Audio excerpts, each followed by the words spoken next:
네, 안녕하십니까. 양수영 변호사입니다. 네, 이번 시간에는 저번 시간에 이어서 회사의 구조 변경에 대해서 살펴보겠습니다. 저번 시간에는 합병에 대해서 같이 살펴봤죠. 합병은 그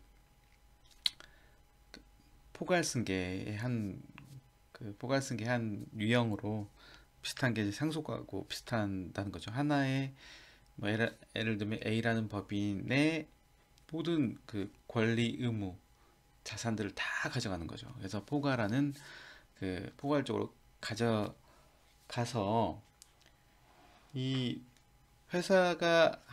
설립된 회사가 없어지려면 청산 절차 등 뒤에 또 살펴볼 텐데, 청산 절차 같은 것들 막 거쳐야 되는데 그런 거 할 필요 없이 그냥 합쳐버리는 거죠.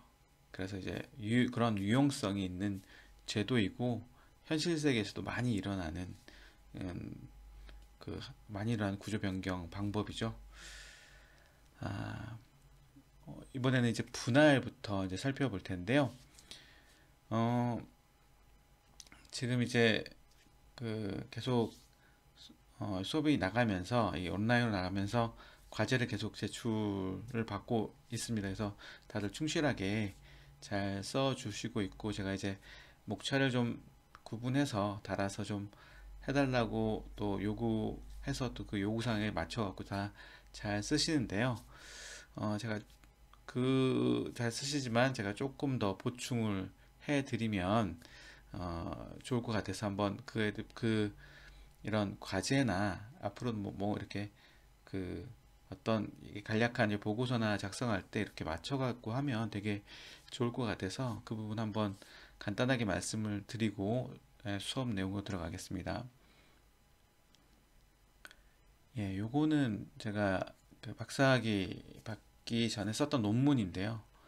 네, 이 세법학계에 제출했던 논문인데, 어, 이거 보면은 이제 그 어쨌든 뭐 어쨌든 세금 계산서에 따른 조세 범죄에 관한 연구, 뭐 이거는 이제 그 어떤 과제 제목이라고 할 수 있겠죠. 이거에 대해서 이제 보통은 이제 이렇게 로마자를 써가지고요. 로마자 1 들어가며, 뭐 이게 꼭 들어가면 아니고 뭐 1, 뭐 의, 뭐 이런 것도 되고요. 로마자를 쓰고,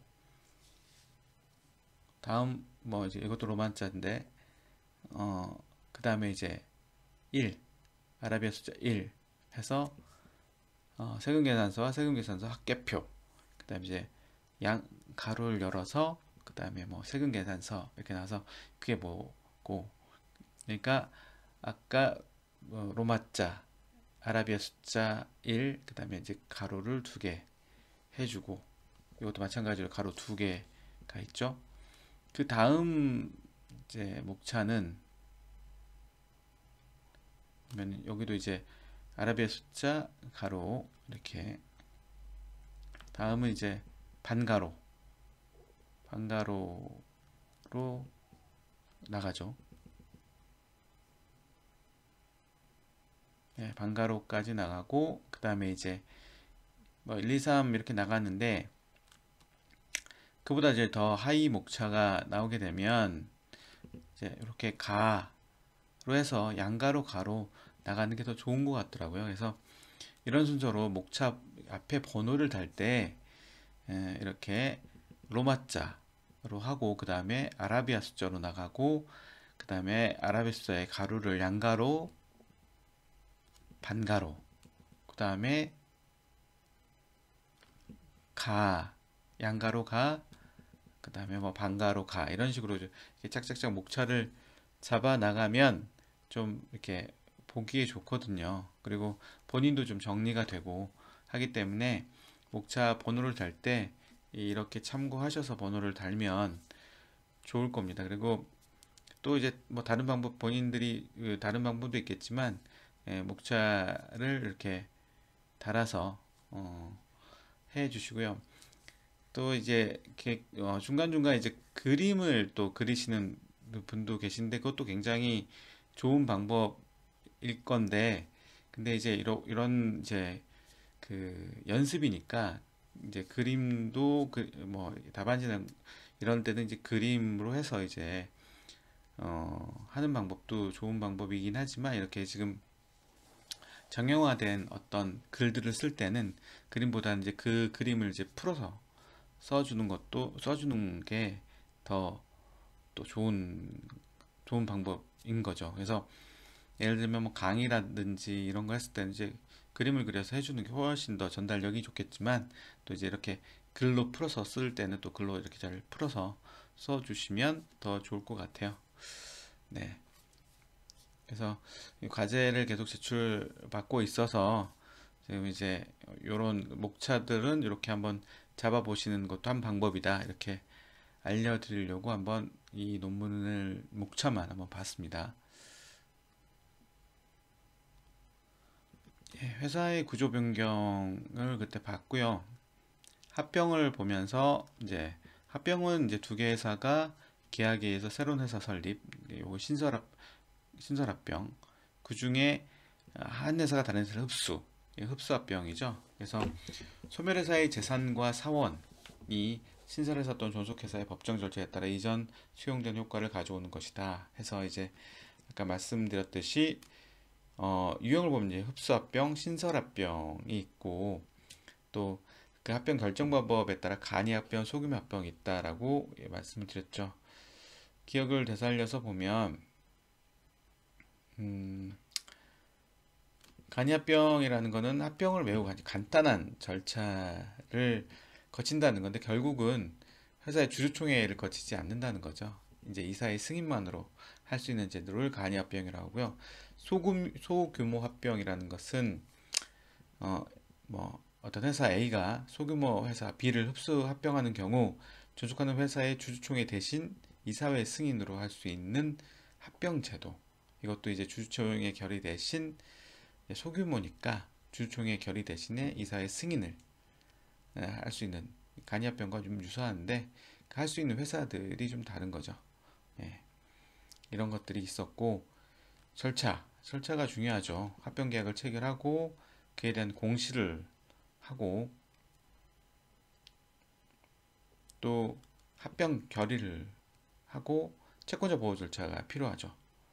예, 채권자가 이해관계가 있으니까 이들의 보호 절차가 있고 또 이제 흡수합병의 경우는 보고총회, 신설합병 경우에는 창립총회, 새로 생기니까 창립총회를 소집하고 또 합병에 반대하는 주주의 주식 매수 청구권 제도가 있고요.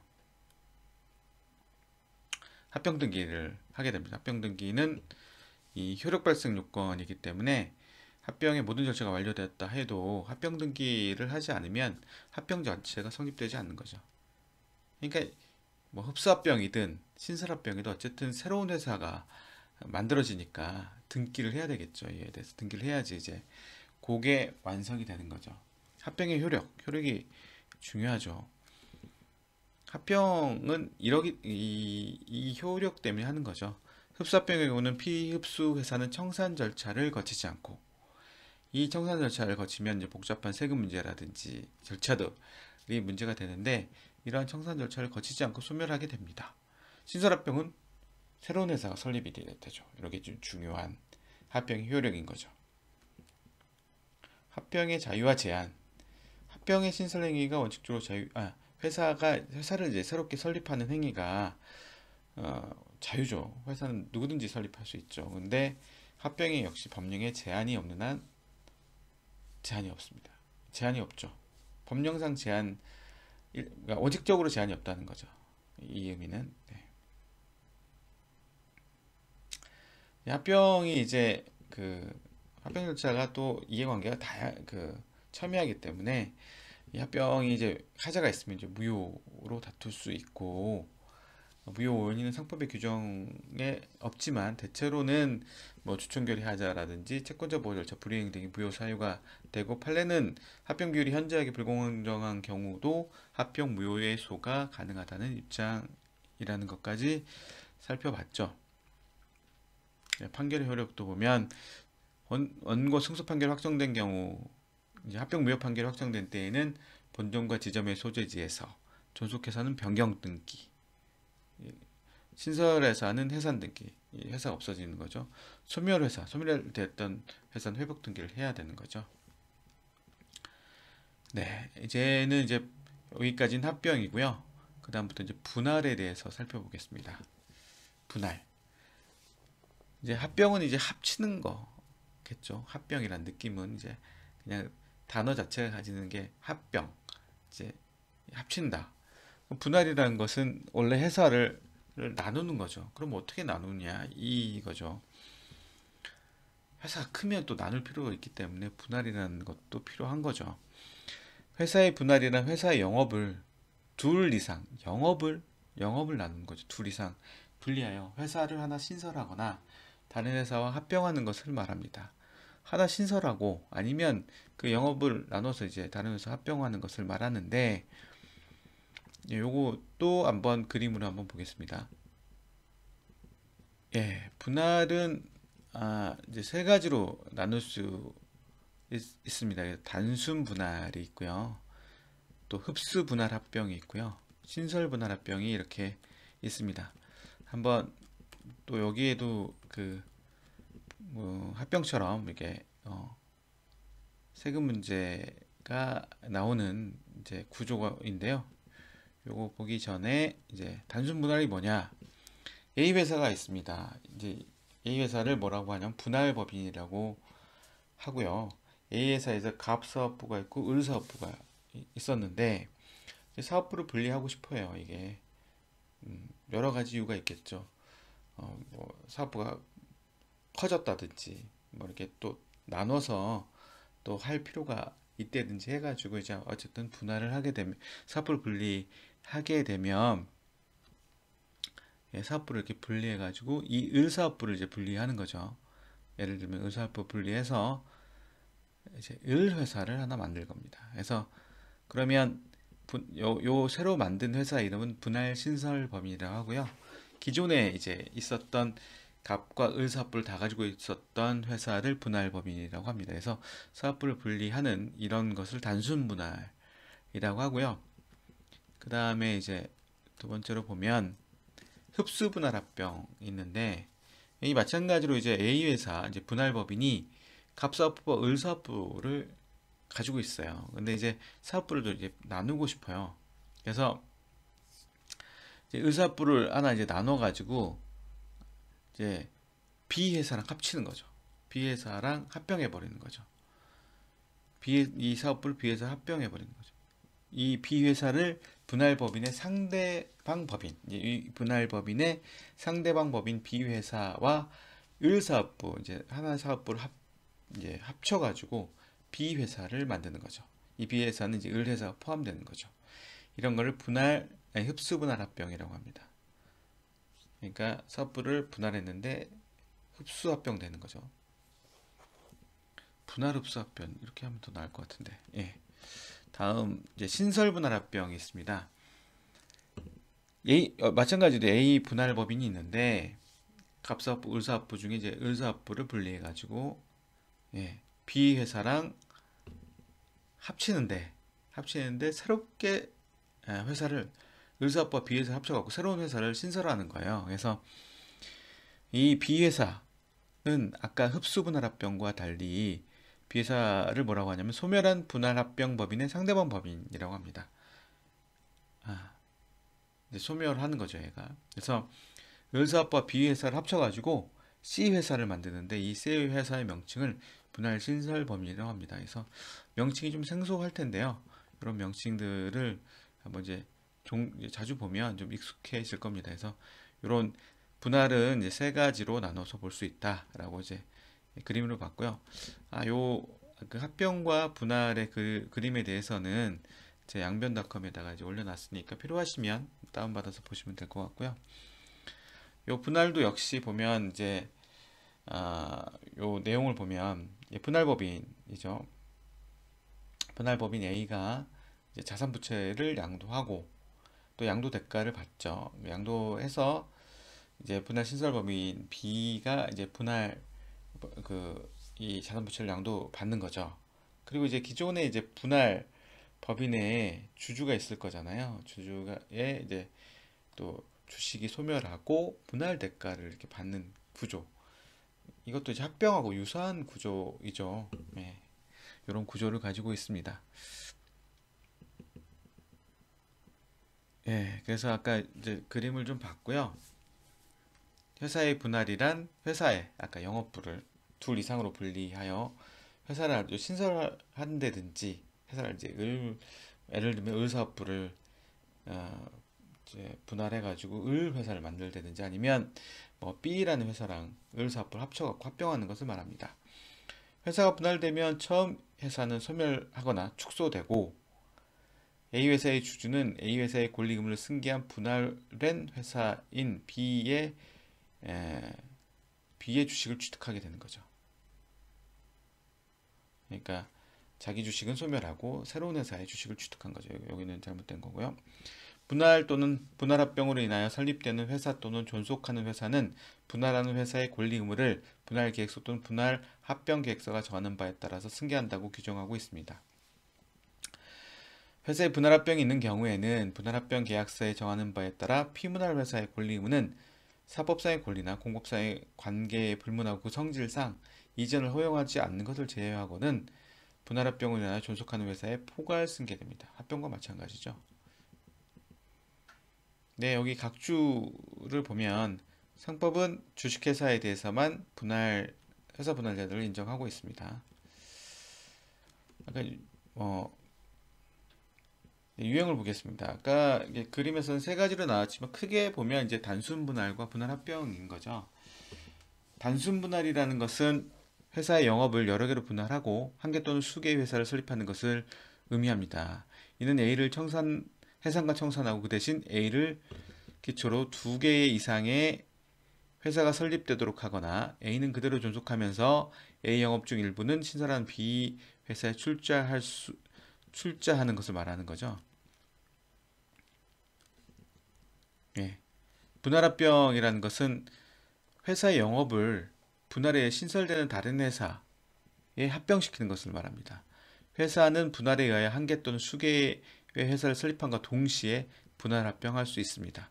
해산후의 회사는 존립 중의 회사를 존속하는 회사로 하거나 새로 회사를 설립하는 게 하나여 분할 또는 분할합병할 수 있다고 규정하고 있습니다. 요게 이제 아까 이제 그림을 좀 이해하시면 더 편할 것 같아요. 이거는 이 구분은. 그리고 이제 인적 분할입니다. 분할과 물적 분할로 이제 나누는데 이것도 나중에 이제 뭐 세법과 하면 인적 분할, 물적 분할이나 이렇게 구분하는 의미가 있어서 이게 나누는 건데요. 이게 뭐다고만 여기서는 알면 될 것 같아요. 인적 분할이라는 건 뭐냐면 기존 회사 주주들이 지분 비율대로 신설법인의 주식을 나눠 갖는 것을 의미하고 반면에 물적 분할은 기존 회사가 신설법인의 주식을 소유하는 거죠. 기존 회사가. 이건 기존 주주들이 이렇게 해서 인적 분할, 물적 분할 이렇게 나눕니다. 그래서 인적 분할 같은 경우는 이해관계가 서로 할 가능성이 있는 기존 주주들을 설득하여 분할하는데 유리한 거죠. 상법은 인적 분할을 회사 분할의 원칙적 형태로 규정하고 있습니다. 반면에 이제 물적 분할 같은 경우는 기존 회사의 주주는 신설법인에 대해서 동일한 지분 가치를 이제 누릴 수 있는 거죠. 왜냐하면 기존 회사를 본인이 주주로 있는 그 기존 회사가 그 주식을 또 소유하기 때문에 동일한 지분 가치를 누릴 수 있는 거죠. 네, 다음에 이제 절차 또 역시 이제 절차도 중요하죠. 우선 이제 분할계약서 또는 분할합병계약서를 작성해야 되겠죠. 회사가 이제 분할 또는 분할합병을 하기 위해서는 분할계약서 또는 분할합병계약서를 작성해야 됩니다. 또 이 계약서의 기재할 사항은 법정되어 있고요. 이해관계가 많기 때문에 법정되어 있죠. 분할 대처와 대조표의 또 공시해야 되겠죠. 분할회사의 이사는 주주총회 회의일 2주 전부터 분할에 등기를 한 날 또는 분할 합병을 한 날 이후 6개월간 이제 다음의 내용을 이제 공시해야 되는데 분할계획서 또는 분할합병계약서, 분할되는 부분의 대차대조표, 분할합병의 경우 분할합병 상대방 회사의 대차대조표, 분할 또는 분할합병을 하면서 신주가 발행되거나 자기 주식이 이전되는 경우에는 분할회사의 주주에 대한 신주의 배정 또는 자기 주식 이전에 관하여 그 이유를 기재한 서면 등의 서류를 본점에 비치하여야 된다. 예, 공지를 해야 되고요. 승인 결의. 회사가 분할 또는 분할 합병하기 위해서는 분할 계약서 또는 분할 합병 계약서를 작성해야 되고 이제 주주총회 승인을 받아야 되죠. 이때 승인 결의는 출석한 주주의 의결권의 3분의 2 이상의 수와 뭐 3분의 1 이상의 수 이제 이걸 특별결의라고 하는데 특별결의를 하여야 하고 의결권 없는 주주도 의결권이 있죠. 이 경우에는 의결권 없는 주주도 이해관계가 있기 때문에 의결권이 이제 주어집니다. 그러나 회사의 분할 또는 분할합병으로 인하여 분할 또는 분할합병에 관련되는 각 회사의 주주의 부담이 가중되는 경우에는 이 결의 외에 그 주주 전원의 동의가 있어야 된다. 예. 네, 여기 이제 더 가중했죠. 이거는 분할에 따라 회사가 설립되는 경우에는 상법의 회사 설립에 관한 규정을 적용하되 다만 분할되는 회사, 이제 분할회사 출자만으로 회사가 설립되는 경우에는 검사인의 조사 및 보고를 생략한다. 이제 뭐 다른 뭐 이렇게 자금이 들어온 게 아니기 때문에 이걸 생략하는 거죠. 한편 분할승계회사의 이사는 이것도 이제 분할 합병을 승인하는 주주총회 회의를 2주 전부터 분할 합병 되기를 한 후 뭐 이거를 이제 본점에 이 내용을 비치해야 된다. 예, 되어 있고요. 회사의 책임. 네. 예, 회사가 이제 분할회사, 단순분할 신설회사, 분할승계회사 또는 분할합병 신설회사는 분할 또는 분할 합병 전에 분할회사 채무에 관해 연대에 변제할 책임이 있다.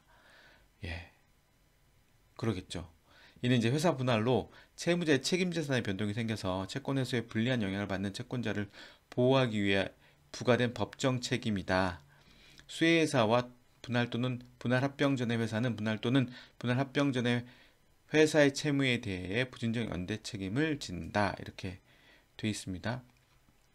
그러니까 이 회사 분할을 해버리면서 분할회사 채무를 이제 분할회사가 쪼그라들어가지고 그 채권자가 분할회사로부터 자기 채권 회수가 불리할 수가 있잖아요. 그래서 연대 책임을 이게 지우는 거죠. 그러나 위 1항에도 불구하고 분할회사가 특별결의에 따른 분할에 의하여 회사를 설립하는 경우에는 단순 분할 신설회사는 분할회사의 채무 중에서 분할계획서에 승계하기로 한 정한 채무에 대한 책임만을 하는 것으로 정할 수 있으나 이 경우 분할회사가 분할 후에 존속하는 경우에는 단순 분할 신설회사가 부담하지 아니한 채무에 대한 책임만을 부담한다. 이렇게 되어 있습니다. 이 경우 회사는 주주총회 결의가 있는 날로부터 2주 내에 채권자 내 합병에 이의가 있으면 1개월 이내의 기간 내에 이를 제출할 것을 공고하고 알고 있는 채권자에게는 따로따로 이를 최고하는 채권자 보호 절차를 거쳐야 된다. 판례는 만약 채권자 보호 절차를 거치지 않은 경우에는 연대 책임을 부담한다고 합니다. 네, 판례 내용을 보면 이제 아까 그 규정의 의미가 더 자세하게 설명이 됐는데요. 한번 내용을 같이 보겠습니다. 2003-25973 판결입니다. 상법은 회사가 분할되고 분할되는 회사가 분할 후에도 존속하는 경우에 특별한 사정이 없는 한 회사의 책임재산은 분할되는 회사와 신설회사의 소유로 분리되는 것이 일반적이므로 분할 전 회사의 채권자 보호를 위하여 분할되는 회사와 신설회사가 분할 전에 회사 채무에 관하여 연대 책임을 지는 것을 원칙으로 하고 이 경우에는 회사가 분할되더라도 채권자의 이익을 해할 우려가 없으므로 알고 있는 채권자에 대하여 이를 따로 채고할 필요가 없도록 한 반면에 다만 만약 이러한 연대 책임의 원칙을 엄격하게 고수한다면 회사 분할 제도 활용을 가로막는 요소로 작용할 수 있으므로 연대 책임 원칙에 대한 예외를 인정하여 신설회사가 분할되는 회사의 채무 중에서 출자받은 재산에 관한 채무를 부담할 것을 분할되는 회사의 주주총회의 특별결의로서 정할 수 있게 하면서, 그러니까 분할도 잘 이루어지게 하면서 또 채권자도 보호하는 그런 절충점을 찾는 거죠. 그 경우에는 신설회사가 분할되는 회사의 채무 중에서 그 부분의 채무만을 부담하고 분할되는 회사는 신설회사가 부담하지 않은 채무만을 부담하게 하여 채무관계가 분할 채무 관계로 바뀌도록 규정하였다고 해석된다.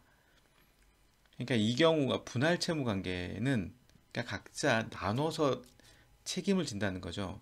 예를 들면 100이라는 책임이 있으면 각자 50, 50씩 나눠서 이제 진다는 의미죠. 분할 채무 관계라는 게. 근데 연대 채무 관계는 뭐냐면 100이 있으면 A라는 회사도 100을 지고 B라는 회사도 100을 각각 100을 지고 진다는 거죠. 근데 그 책임에 대해서 나중에 이제 원래는 A가 뭐 70만큼, B가 30만큼 해야 되는 그런 분담 뭐 채무에 대한 부담 비율이 있었는데 그 비율하고 상관없이 그냥 외부적으로는 100에 대해서 각각 책임을 지고 내부적으로 그걸 정산하게끔 하는 게 연대 채무이고 분할 채무는 그냥 각각 그냥 상관없이 그냥 50대 50이면 50대 50으로 그냥 나눠서 지는 거죠.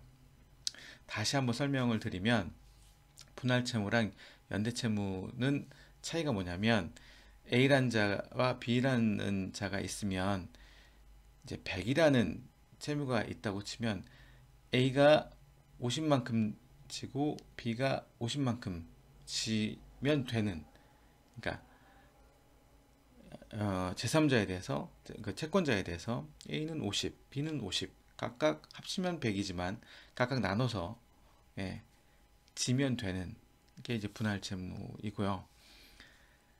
A란 자와 B란 자가 서로 이제 그 채무에 대해서는 A는 50만 지면 되고 B는 50만 지면 되지만 그 채권자에 대해서는 A도 100에 채권자는 A에 대해서 100을 다 달라고 할 수 있고 B에 대해서도 100을 다 달라고 할 수 있고 만약에 A가 100을 다 갚았다면 나는 50만 갚아도 되는데 100을 갚았기 때문에 B에 대해서 이제 50을 달라고 하면 되는 거죠.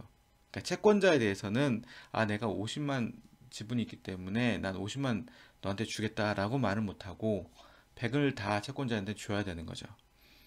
B도 마찬가지죠.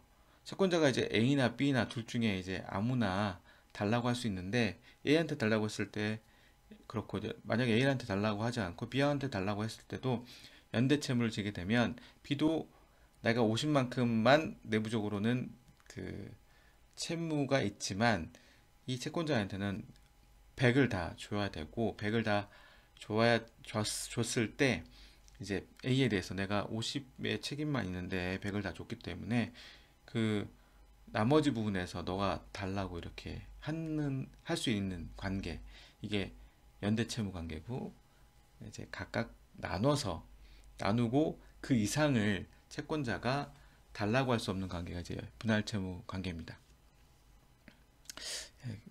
이것도 약간 그림으로 해주면 더 좀 쉬울 텐데 이해가 됐으리라 믿고요. 분할되는 회사와 신설회사가 분할 전 회사의 채무에 대하여 연대 책임을 지지 않는 경우에는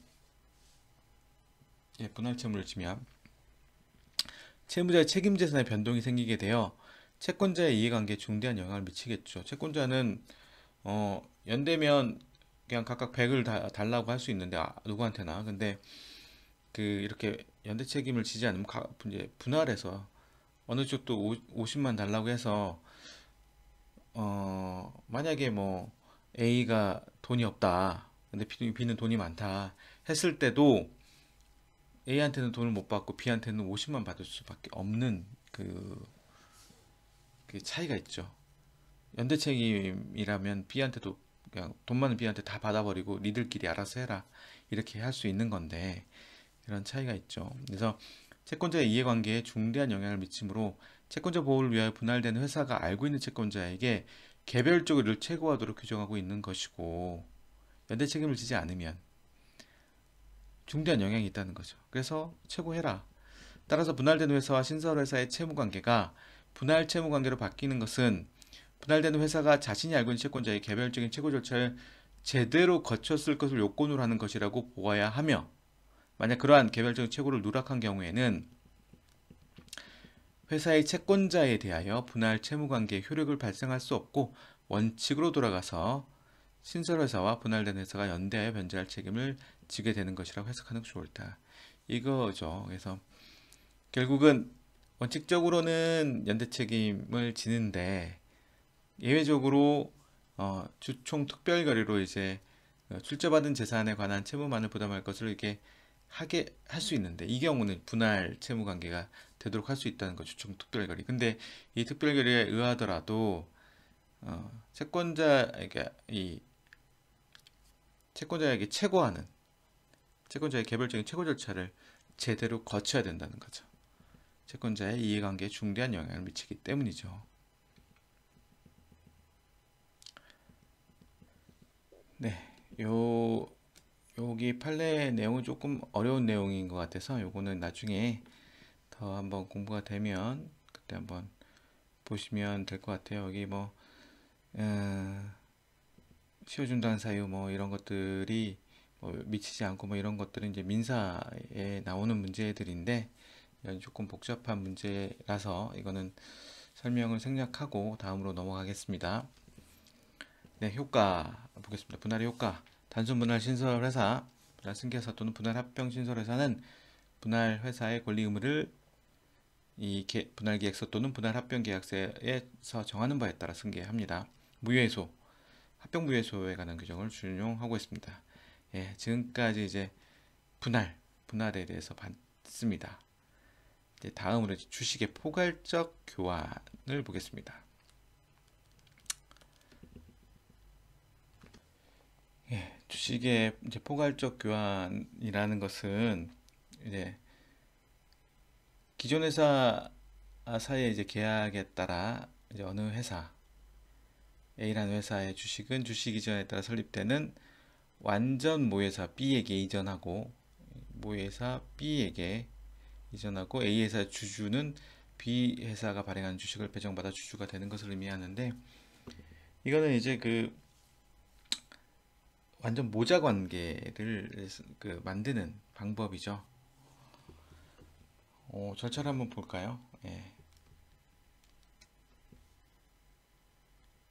예, 절차는 이제 주식 교환 계약서에 작성을 하고 주식 교환 계약서 등 공시 및 승인 뭐 이런 절차들을 거치게 되는데 차례차례 보겠습니다. 주식의 포괄적 교환은 왜 할까요? 예. 모회사가 있고 모회사가 이제 자회사를 지배하게 만드는 구조를 만드는 거죠. 이게 주식의 포괄적 교환은. 그래서 이 한쪽 이게 조그만 그 회사가 커졌는데 이 커질 때 이제 이 회사를 다 지배하고 막 이런 게 좀 힘들잖아요. 그래서 이런 모회사를 만들어서 이제 그 모회사만 지배하면 그 전체를 지배할 수 있게끔 그러니까 조그만 출자로 다 지배할 수 있게끔 만드는 구조를 만들기 위해서 둔 제도라고 보시면 될 것 같습니다. 이거는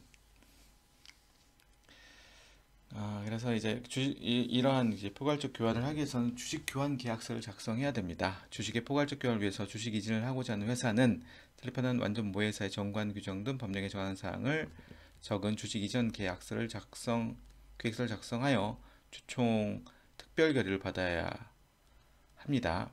또 마찬가지로 이제 분할에서도 나왔지만 주식 이전을 위하여 주식 이전에 관련되는 각 회사의 주주의 부담이 가중되는 경우에는 주주 전원의 동의가 있어야 됩니다.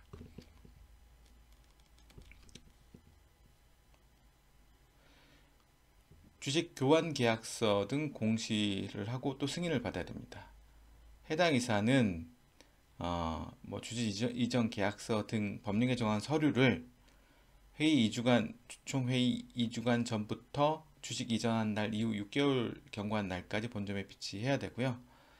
주식 교환하고자 하는 회사는 주식 교환 계약서를 작성하여 주주총회 특별 결의의 승인을 얻어야 합니다. 네, 이런 내용이 있고요.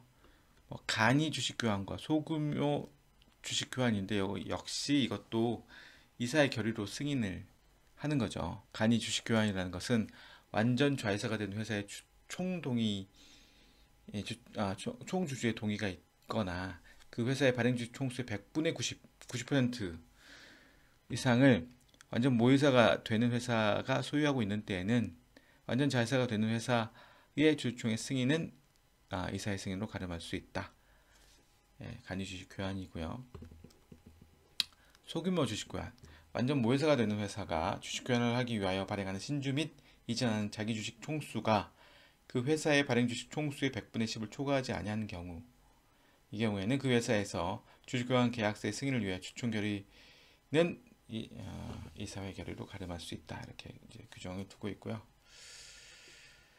또 이제 결의 반대 주주의 주식 매수 청구권도 있습니다. 이게 또 마찬가지죠. 주총회의 승인 사항에 관하여 이사의 결의가 있는 때에 그 결의에 반대하는 주주는 뭐 의결권 없거나 제한되는 주주를 당연히 포함하겠죠. 이 경우도 주총회 전에 회사에 대해 서면으로 그 결의에 반대하는 의사를 통지한 경우에는 그 총회의 결의로부터 20일 이내에 주식의 종류와 수를 기재한 서면으로 회사에 대하여 자기가 소유하고 있는 주식의 매수를 청구할 수 있습니다. 네, 주권 실효 절차를 두고 있습니다. 주식 교환에 의하여 완전 자회사가 되는 회사는 주식 이전 계획서를 승인하는 결의를 한 때에는 그 결의를 한 뜻, 1호를 초과해 정한 기간 내에 주권을 회사에 제출해야 한다는 뜻, 주식 이전 날에 주권이 무효된다는 뜻을 공고하고 주주 명부에 기재한 주주와 질권자에 대해 따로따로 통지를 해야 됩니다. 완전 자회사가 되는 회사의 주권은 주식 이전 날에 무효가 되는 거죠. 네.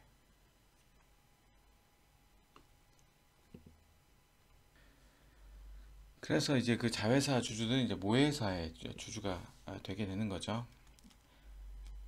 네, 등기 보겠습니다.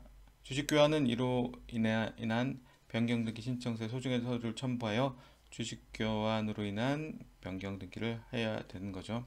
주식 교환의 효력이 발생하는 시기는 변경 등기 시가 아니라 주식 교환 계약서에 기재된 주식 교환한 날입니다. 등기가 효력 발생 요건은 아닌 거죠. 예, 효과 보겠습니다. 주식의 포괄적 교환에 의하여 완전 자회사가 되는 회사의 주주가 가지는 그 회사의 주식은 주식을 교환하는 날에, 이 날에 이제 효력이 있는 거죠. 주식 교환에 의하여 완전 모회사가 되는 회사에 이전되고 그 완전 자회사가 되는 회사의 주주는 그 완전 모회사가 되는 회사가 주식 교환을 위하여 발행하는 신주의 배정을 받거나 그 회사 자기 주식의 이전을 받음으로써 그 회사의 주주가 되는 것이죠. 이게 이제 그 주식의 포괄적 교환을 하는 이유죠. 주식 교환 무효의소. 네, 주식 교환의 무효는 각 회사의 주주, 이사, 감사위원회 위원 또는 청산인에 하나여 주식 교환 날로부터 6개월 내에 소로만으로 이를 주장할 수 있습니다. 주식 교환 무효로 하는 판결이 원고 승소 판결로 확정되면 완전 모회사가 된 회사는 주식 교환을 위하여 발행한 신주 또는 이전한 자기 주식의 주주에 대하여 그가 소유하였던 완전 자회사가 된 회사의 주식을 이전해야 됩니다. 패소 판결 확정된 경우에는 민사소송법 일반 원칙에 따라서 소송 당사자에만 그 확정 판결의 효력이 미치고 패소한 원고에게 악이 중대한 과실이 있다면 회사에 대하여 연대하여 손해배상 책임이 있습니다. 예, 지금까지 주식의 포괄적 교환을 봤고요. 그 다음에 주식의 포괄적 이전인데요. 비슷비슷해가지고 좀 헷갈릴 수 있는데 주식의 포괄적 교환이라는 것은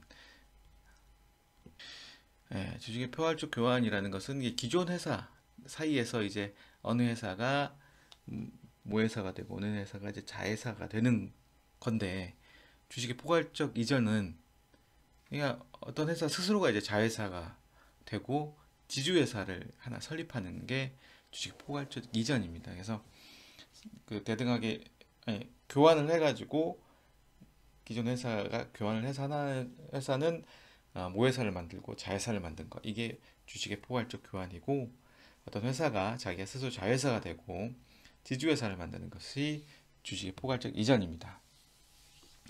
주식 포괄적 이전 이제 자세히 더 볼까요? 주식의 포괄적 이전이란 자회사가 된 회사의 발행 총수를 신설되는 지주회사를 만드는 거죠. 지주회사로 이전하고 자회사가 된 회사의 주주들은 신설되는 지주회사가 발행하는 신주를 배정받음으로써 지주회사에 설립하는 상법상의 제도를 의미합니다.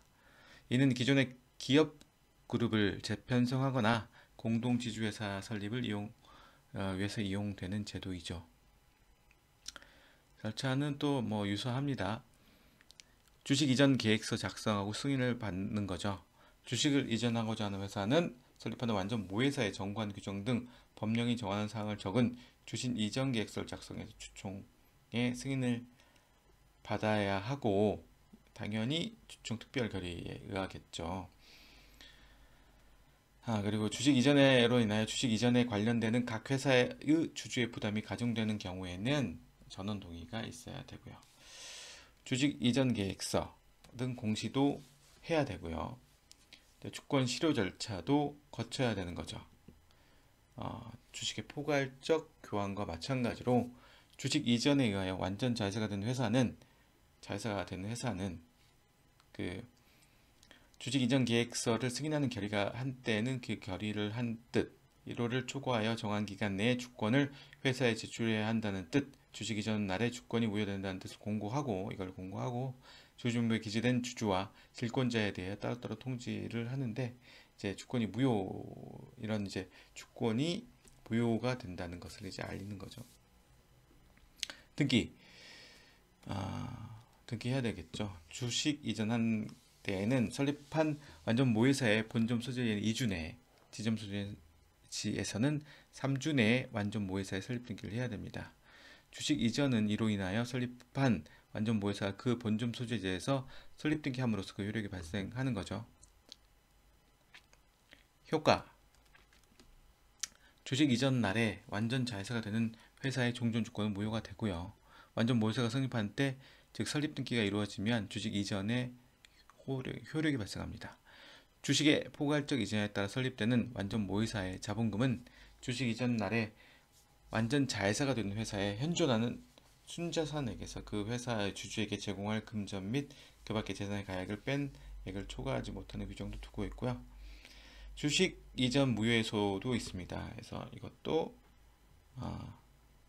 주식 교환과 동일한 내용을 가지고 있습니다. 그래서 지금까지 이제 합병, 분할, 주식의 포괄적 교환과 이전에 대해서 봤는데요. 다음으로 이제 해산에 대해서 보겠습니다.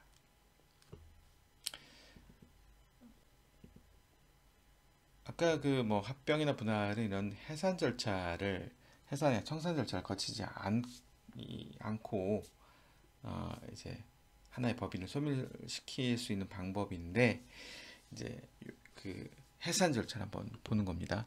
해산이라는 것은 회사의 법인격 소멸을 가져오게 하는 원인이 되는 법률 사실. 말이 너무 어렵습니다. 그래서 어떤 그 법인격이, 회사가 이제 법에서 인격이 부여됐잖아요. 이제 그게 없어진다는 거죠. 법인이 없어진다는 거죠. 해산된 주식회사의 경우 정관에 대한 다른 규정이 있거나 주총에서 따로 청산인을 선임하지 아니한 이상 그 해산 당시 이사는 청산인이 되는 것이고요.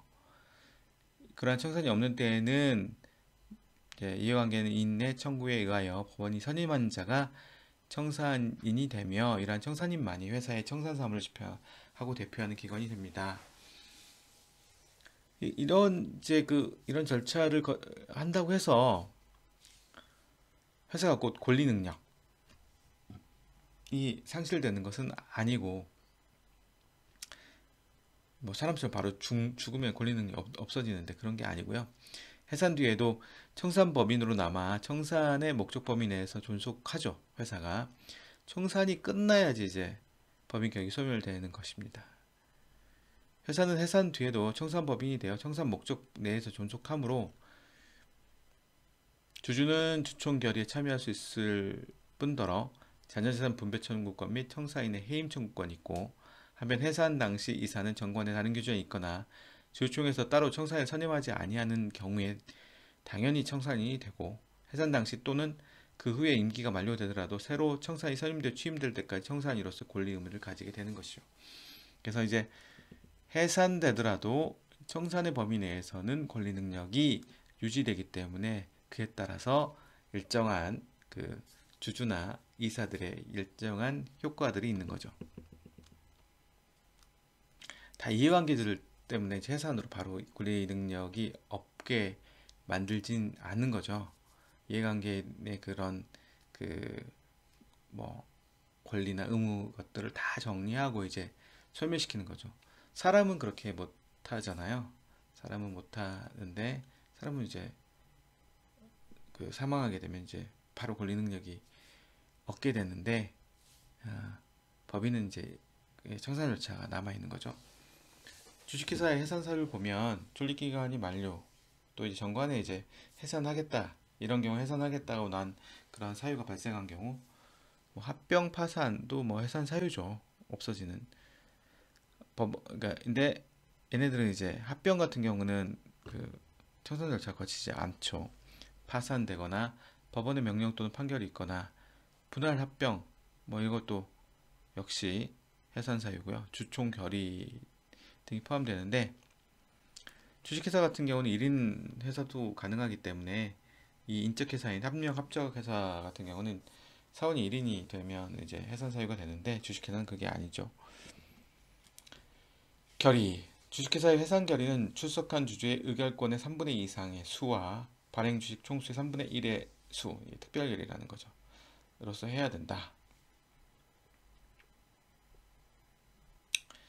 그러나 회사 존립기간 만료 기타 정관에 정한 사유의 발생 또는 주총 결의에 의하여 해산하는 경우, 이런 사유들이 아까 그런 사유가 있었잖아요. 그런 사유에 의해서 해산한 경우에는 이 특별 결의로 회사를 계속할 수 있다. 회사가 계속되게 할 수 있다. 라는 거고, 법원에 해산 청구도 할 수 있어요. 발행 주식 총수의 100분의 10 이상에 해당하는 주식을 가진 주주는 회사의 업무가 현저한 정돈 상태를 계속하여 회복할 수 없는 손해가 생긴 때 또는 생길 염려가 있는 때, 회사의 재산의 관리 또는 처분에 현저한 실당으로 인하여 회사의 존립을 위태하게 한 때. 네, 말이 좀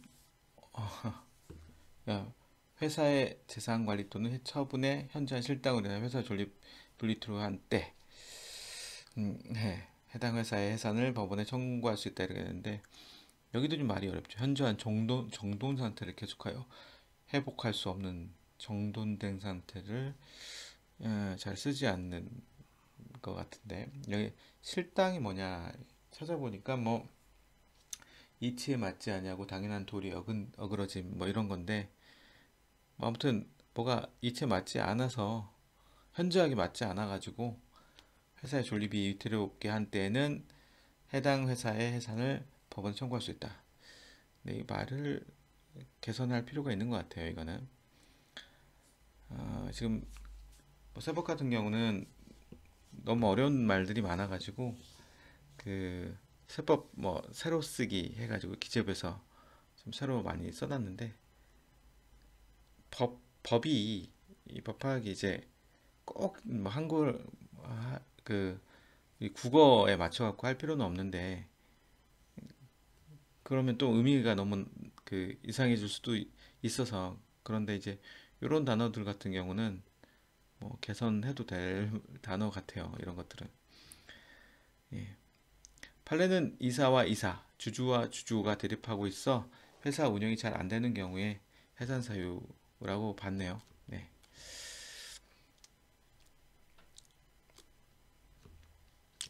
예. 이사 간 주주 간 대립으로 회사의 목적 사업이 교착 상태에 빠지는 등, 회사 업무가 정체되어 회사를 정상적으로 운영하는 것이 현저히 곤란한 상태가 계속됨으로써, 단순히 뭐 대립된다고 여기서 그냥 뭐 대립을 하고 있어, 회사 운영이 잘 안 되는 경우가 아니라 굉장히 안 되는 거죠. 현저히 곤란한 상태인 거죠. 그래야지 이제 그 해산 사유, 이 해산 청구가 가능하다는 거죠. 판례는 이제 간단히 이렇게 보고요. 휴먼 회사의 해산. 휴먼 회사는 오랫동안 이제 그 회사가 활동하지 않는 건데 법원 행정처장이 최후의 등기 후 5년을 경과한 회사는 본점 소재지를 관할하는 법원에 아직 영업이 폐지되지 아니하였다는 뜻의 신고를 할 것을 관보로서 공고한 경우 그 공고한 날에 이미 최후의 등기 후 5년을 경과한 회사로서 공고한 날로부터 2월 이내에 대통령이 정하는 바에 의하여 신고하지 아니한 때는 그 회사는 그 신고기한이 만료되어 해산한 것으로 본다. 예, 휴면회사 해산시킬 필요가 있을 경우를 대비해서 만들어 놓은 것 같은데요. 그런 규정입니다. 네, 그냥 잘 쓰이지는 않을 규정이죠. 해산의 통지와 공고, 해산한 때 이산 지체 없이 주주에 대해 그 통지를 해야 되고요. 또 등기도 해산 등기도 해야 되고 해산하면 원칙적으로 청산 절차가 개시되는 거죠.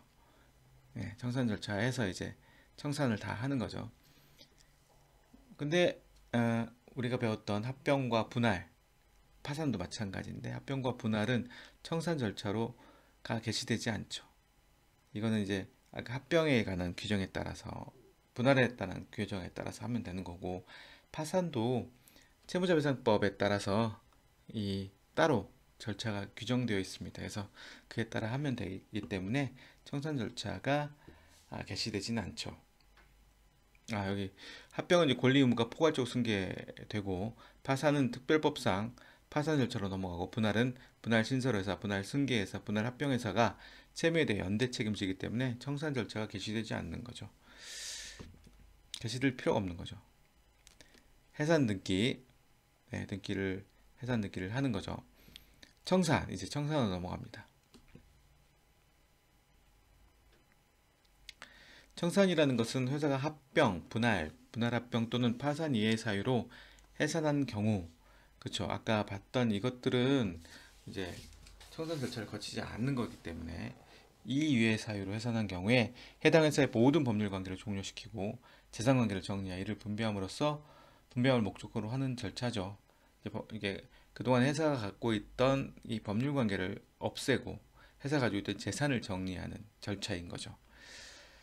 즉 청산이란 회사가 존립 중에 발생한 재산상의 권리물을 정리한 후 그 회사의 법인격을 소멸시키는 것을 말한다. 법인격이 없어져야지 이제 그 법의 세계에서는 사라지는 거죠. 회사가 해산하게 되면 합병 분할 합병 또는 파산의 경우를 제외하고는 청산 절차에 들어가고 청산 절차 해산으로 이제 권리 능력이 없어지는 건 아니기 때문에 회사의 권리 능력은 청산 범위 내에서 발휘하게 되는 거죠. 그래서 청산 범위 내로 제한된다. 청산인의 결정 및 신고.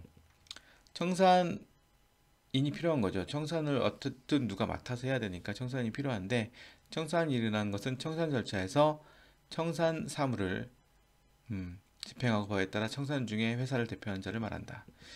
요 파산 같은 경우 파산관제이라는 자가 선임이 돼서 그거를 다 이제 파산 재산들을 다 정리를 하는데 그런 것과 유사한 거죠. 회사가 해산한 때에는 이사가 청산인이 되나 정관에 다른 정함이 있거나 주총에서 타인을 선임한 때는 그러하지 않다. 다른 사람이 선임될 수 있다는 거죠. 만일 청산인이 없는 때에는 법원은 이해관계 청구인에 의해서 청산인 선임하게 되죠. 청산사무.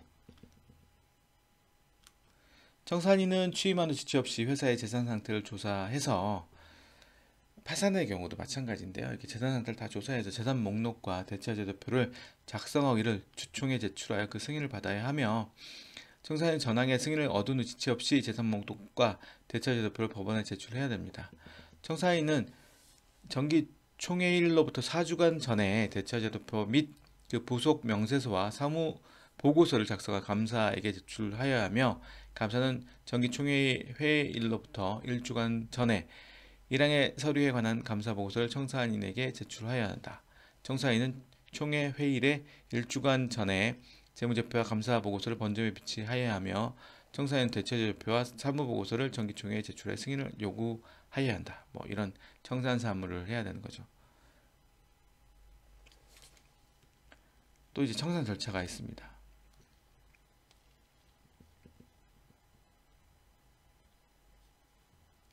네, 복잡하죠. 그래서 합병과 분할이 이런 절차들을 거치지 않기 위해서 하는 측면도 있다고 설명을 드렸죠. 회사 채권자에 채권을 해야 합니다.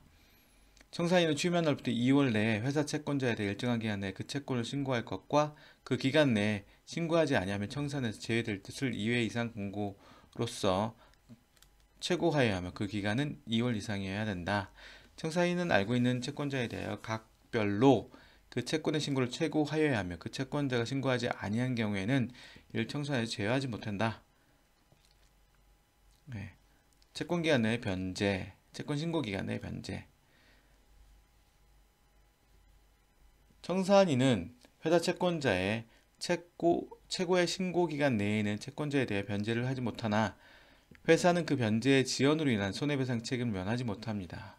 그러나 청사인은 소액의 채권, 담보 있는 채권 기타 변제로 인하여 다른 채권자를 해할 염려가 없는 채권에 대하여는 법원의 허가를 얻어 변제할 수 있다.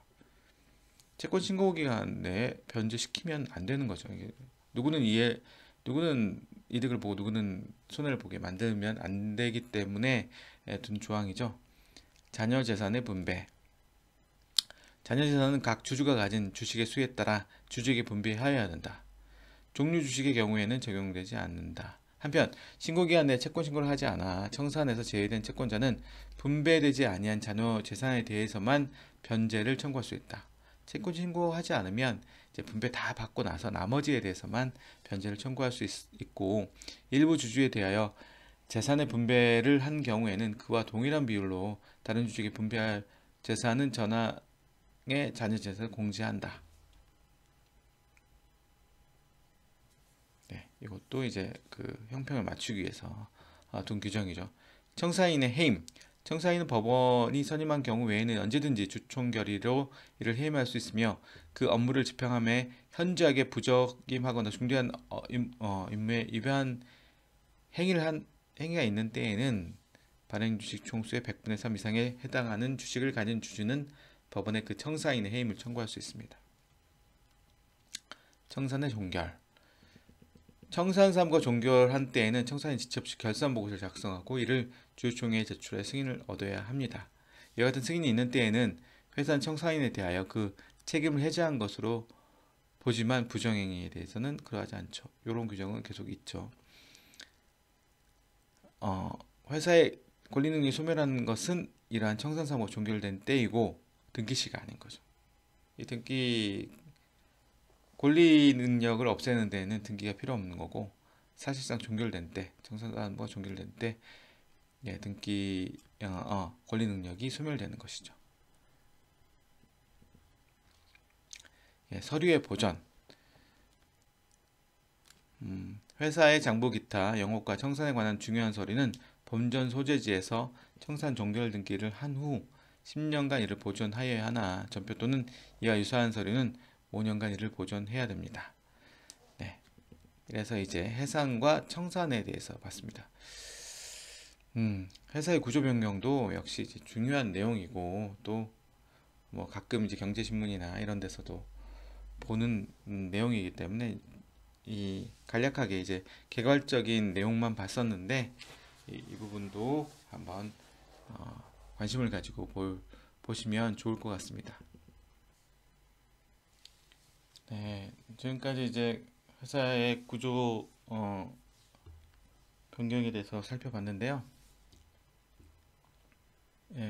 이와 관련된 뭐 세금 파트는 다음 시간에 다시 한번 살펴보도록 하고요.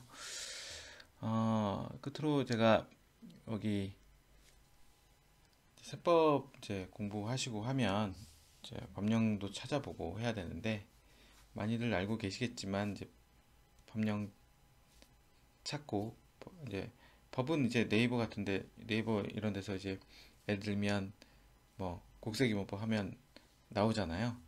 그거 말고 이제 예규라든지 또 좀 더 자세한 자료를 찾고 싶다 했을 때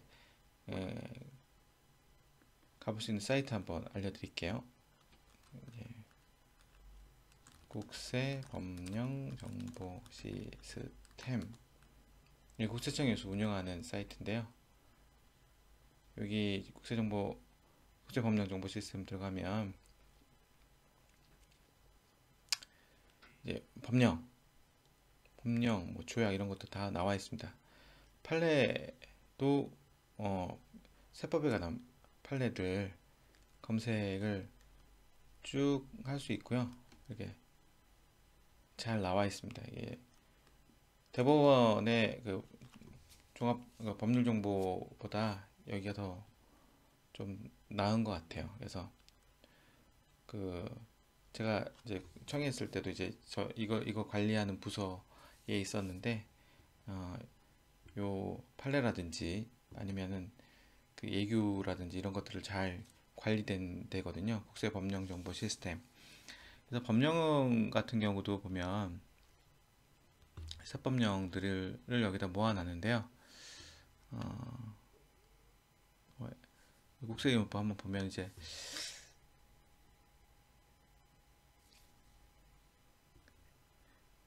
예전에는 이제 국세청에서 따로 이제 이 법률을 다 관리했었는데 지금은 이제 법제처가 운영하는 국가법령정보센터 거를 이제 가져와서 이제 이걸로 사용을 하고 있습니다. 이 국세기문법을 이제 들어가면 여기 보면 뭐 판례도 나오고 연역도 나오고 하는데 이 국세기문법을 담당하는 부서가 이제 기획재정부죠. 세법을 담당하는 조세법령 운용과에서 이제 이 법을 그 이제 정부 부처 입법할 때는 여기서 하는데 이 법에 대해서 궁금한 사항에 대해서는 요 번호로 물어보면 되는 거거든요. 세법은 그렇고요. 그래서 세법 관련된 거, 뭐 법령이라든지 예를 들면은 이제 그래서 예규를 보고 싶다 이러면은 이제 사전답변 질의회신이 이제 국세청 예규에 해당하는데요. 그것들도 여기서 이제 검색을 하시면 이제 나옵니다. 예를 들면 뭐 1세대 1주택 치면 그에 대해서 뭐 쭉 뭐 국세기문법 관련된 것들은 예규. 사전답변이라는 거는 예규 중에 이제 내가 신고 기한이 있는데 신고 기한 전에 신고를 위해서 어떤 이 집행부에서나 이런 데서는 어떻게 생각하느냐를 질문했을 때가 사전답변이고요. 신고랑 상관없이 일반적으로 세법에 대한 질의는 그 질의회신이고 과세자문이라는 것은 그 국세청 내부에서 내부 직원들이 이제 서로 이제 질의해서 이거에 대한 기준들을 만들어가는 거예요. 과세자문인데요. 요거는 그 웹에서 볼 수 없고요. 사전답변과 질의회신에 대해서 볼 수 있는데 이게 예규 법령 말고 국세청에서 이제 집행에 대한 기준을 잡는 건데 실제로는 이제 많이 이게 실무적으로 많이 쓰이죠. 그러면은 사전답변 한번 보면은 여기 1세 1주택에 대해서 뭐 법인세도 있고 뭐 양도세를 보면 되게 많죠. 당연히 들어가 보면 이렇게 이제 검색이 되죠. 이렇게 해서 이제 이런 그 거기서 이제 여기서 찾아서 자기한테 맞는 답을 찾습니다. 나중에 이제 세무사가 되거나 뭐 국세청 직원이 되거나 아니면 뭐 회계사가 되거나 이런 세법 관련 일을 하면 이런 예규를 많이 참조하게 됩니다. 여기 이제 국세법령 정보 시스템이고요. 우리가 배우는 이제 상법을 한번 보면 여기 이제 법제처 국가법령정보센터에서 제공을 하고요. 국회에서도 제공하는데 국회는 이제 다른 자기들 또 사이트가 따로 구축이 되어 있는데 우리가 일반적으로 보는 네이버에서 법령을 쳤을 때 나오는 거는 이제 법제처에서 하는 거죠.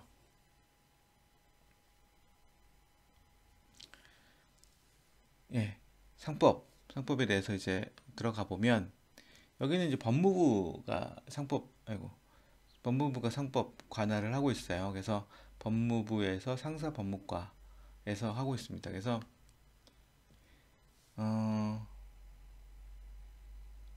지금 요 번호로 상법에 대해서 좀 궁금한 거, 이 법령에 대해서 궁금한 건 이 번호로 전화해서 물어보면 비교적 친절하게 내용에 대해서 알려줍니다. 그래서 필요하시면 상법에 대해서 이 법 자체 뭐 연역이라든지 뭐 이런 것들은 자료를 잘 갖고 있기 때문에 이런 데 전화하면 의외로도 잘 가르쳐 줍니다.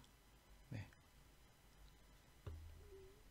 나중에 업무 중에 필요할 수 있거든요. 뭐 다른 법도 마찬가지고 그 담당하는 부처의 과가 나와 있습니다. 그래서 그 과 전화번호까지 나와 있으니까 이런 것들을 활용하면 또 도움이 되죠. 이제 아까 그 법제처 운영하는 거 말고 이제 국회가 이제 국회 법률정보 시스템이라고 따로 운영하고 있는데요. 이거 많이 모르는 분들 있습니다. 그래서 그 간단하게 이제 그 법조문 찾아볼 거면 거기 보면 되고요. 법제처 걸 활용하면 되고 조금 더 여기 이제 뭐 폐지 법률이나 아니면 뭐 법률의 재개정 과정을 좀 알고 싶다 하면 국회 법률정보 시스템에 들어가시면 됩니다. 들어가면 뭐 현행 법률도 나와 있고요. 최근 뭐 재개정 법률, 폐지 법률도 나와 있고요. 보면은 최근 재정 개정 법률을 보면 쭉 나와 있습니다. 그래서 뭐 국회 통과일도 나오고 공포번호, 공표일 뭐 이렇게 쭉 나와 있어서 여기는 이 약간은 이제 좀 더 입법 과정이나 이런 것들을 더 확인할 수 있고요. 또 이 법률도 검색을 해보면 그 예를 들면 여기 이제 국회 법률 정보 시스템에서 뭐 국세기본법 쳐가지고 이제 들어가 보면 이게 쭉 나오는데 뭐 이런 법조문들은 또 법제처 거랑 유사하지만 여기는 이제 의안 원문이 있어요. 그래서 이제 개정 요약도 있고 개정문도 있고 의안 원문이 있어가지고 이 그때마다 이제 뭐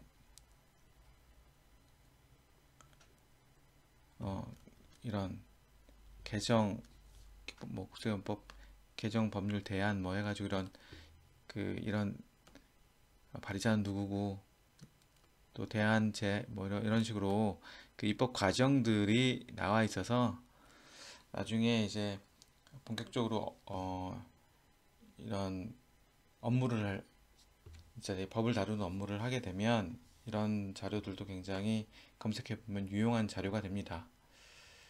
그래서 국회 법률 정보 시스템도 관심을 가지고 한번 보시면 좋습니다. 예. 대법원 종합법률정보 이제 판례를 검색하고 싶으면 대법원 종합법률 정보에 들어가서 아까 세법 판례 같은 경우는 국세 법령정보 시스템에 들어가시면 잘 나와 있는데 이제 일반 민사나 뭐 형사 뭐 상법도 마찬가지고 여기 종합법률정보에서 이 판례 번호를 치면 여기서 검색이 가능합니다. 그래서 요즘에는 뭐 이렇게 이제 하급심 판결도 나오긴 하는데 주로 이제 대법원 판결로 나와 있거든요. 그래서 여기를 많이 이용하시면 판례 검색을 해서 이용할 수 있습니다.